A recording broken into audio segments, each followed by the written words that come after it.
Hello everybody, you're welcome back again to the Reggae Appreciation Society. A popular saying goes that the pen is mightier than the sword, an expression that highlights the superiority of culture over the force of arms in terms of actual power. I've always said that the lovely little island of Jamaica is one of the most powerful countries on the planet. This island, with just about 3 million people, is a cultural juggernaut whose music, style, and even patois has taken roots all over the world without using an army to enforce it. Call me biased, but reggae is the greatest genre of music on Jazz green earth. It's among the youngest genres as it emerged at the end of the 1960s, but its influence has been simply humongous. It's no secret that hip-hop came out of reggae culture, but what I feel is underreported is reggae's spectacular influence on rock music. At the time reggae was being born, rock was the biggest sound on the globe and the soundtrack for the millions of rebellious youth around the world and a counterculture movement.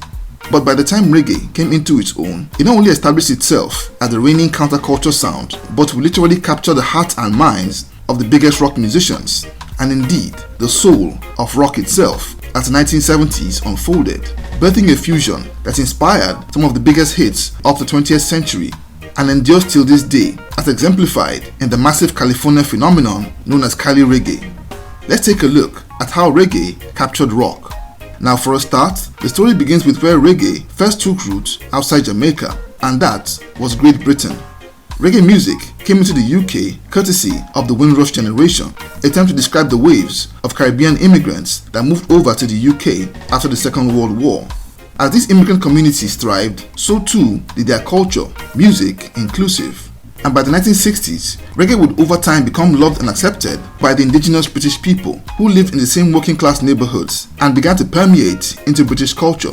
The first true sign of what was to come was when the Beatles, then arguably the biggest rock band on the planet, put out a ska reggae tune called Obladi Oblada in 1968. By then, reggae was a phenomenon in the streets, with both white and black people jamming that infectious sound in youth clubs and house parties everywhere. But that was just the beginning. As the 1970s unfolded, reggae's popularity would explode and reverberate around the world in a wave that was led by the genre's global ambassador, Bob Marley. Its infectious and irresistible skanking rhythms had acquired fans among rock music's royalty, including superstar guitarist and singer Eric Clapton. Clapton had experienced a slump in his personal life and career since its emergence in the 60s, but was inspired to make his comeback with his cover of the Wailers song I Shot the Sheriff, which came out in 1974. Clapton's version was a riveting rock reggae effort that was a smash hit that went to number 1 in several countries and was incidentally his only song to reach number 1 in the US. And also around that same period, the Rolling Stones also got in on the action. So they moved to Jamaica to record their album titled Goat's Head Soup, and would in later years cover Eric Donaldson's classic hit Cherry O Baby. Around that same time, in the mid-1970s, there was a revolution going on in the rock music space as punk rock began to rise in popularity. Punk rockers were a cultural reaction to what had become the corporate nature of mainstream rock. Like the skinheads before them, the punk movement was an outlet for disaffected youth in Britain, and their popularity would spread like wildfire. The punk look and fashion was simply outrageous in those times. They often wore colored or spiked hair with leather jackets or customized blazers that looked really wild with chains, spikes, and so on. And their looks and ways would alienate them from the rest of society. Very similar to how Rastafarians were kept at arm's length thousands of miles away in Jamaica. The headquarters of the punk movement in London was a gritty underground nightclub called the Roxy that took off in 1977. Eventual legendary rock bands like The Clash, The Police, and the Sex Pistols would all cut their teeth performing there. And it was also there that the marriage between punk rock and reggae music became formalized. And this union was courtesy of a 21-year-old young man of Jamaican descent called Don Letts. He was the DJ at the Roxy and would every night play punk records to the patrons. But that was early in the punk era, and there weren't too many records that passed the tests for the radical and aggressive listeners. So to keep the crowd busy, he would play dub reggae, and to his relief, the punks loved it to bits. They identified with the bass lines, the militant anti-establishment lyrics, and not to mention the herb culture. The impact of this was heavy on both the fans as well as the musicians, and the first punk band to open their account with reggae sound was The Clash, who did a cover of Junior Murvin's Police and Thieves in that same year. And as this was all coming together, none other than Bob Marley was on self-imposed exile in London after escaping the assassination attempt on his life the year before. Don Letts became very friendly with Bob and often ran errands for the Top Gong to buy idle food and most especially the finest herb in the city. And Don would eventually invite him and his crew to come over to the Roxy to see how punk bands were channeling reggae in their music. So Bob and his crew paid a visit to the club and were amazed at the energy from these upcoming groups and the movement altogether. And in honor of this, Bob would record the song Punky Reggae Party also in that same year. And the bands that started at the Roxy would break into superstardom, doing music that was, in my opinion, 70% reggae and 30% rock, like The Clash and The Police. The Police in particular became superstars on the strength of heavily reggae-fied songs like Roxanne. Meanwhile, thousands of miles away across the Atlantic, American rock bands like Steely Dan were already getting in on the action, as exemplified in their 1976 hit Haitian Divorce.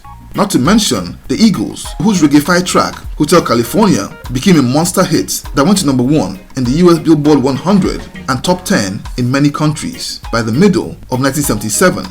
By then, it was almost a given that the average rock band would have a reggae single or two on their album. And one of my favorites from that period was Dreadlock Holiday by British band 10cc. And by the 1980s, the floodgates were well and truly open. In fact, 1980 would see American rock band Blondie score their biggest hit with a cover of a song by John Holt and the Paragons in The Tide Is High. The next year, Australian rock band Men at Work would also score their biggest hit with the incredible Down Under, an absolute monster that went to number 1 in 9 countries, including the UK, the US, Canada, and Australia. Even pop groups like Culture Club would come into prominence doing lovers rock tracks like Do You Really Want to Hurt Me? But out of the countless reggae offerings from these rock bands, I think my absolute favorite of all time is Bank Robber by The Clash that was produced by Mikey Dread. Simply a masterpiece, and I believe their best ever song. And I've left a link to it in the description section below for your listening pleasure after watching this video. Okay, but generally, the most enduring example of reggae's influence on rock is what took place in America on the Californian scene, where bands truly crystallized their own sound into a trademark fusion that's since become known as Cali Reggae. The pioneers of this movement was the band Sublime that was formed in 1988. Their influence would spawn a whole new generation and set of similar groups, with the most popular being the band Slightly Stupid. Today, it's an incredibly powerful and popular scene, with the likes of Revolution, Aeration, and the Expendables doing amazing things, with massive reggae rock festivals taking place every year. It's truly awesome and amazing to behold the influence that reggae has had on the world music stage, and its impact on the juggernaut of rock music is the ultimate example and evidence of Jamaica's place as a global cultural superpower. So there you have it. Thank you for watching the video today. Please leave a like, subscribe, and until next time, God bless.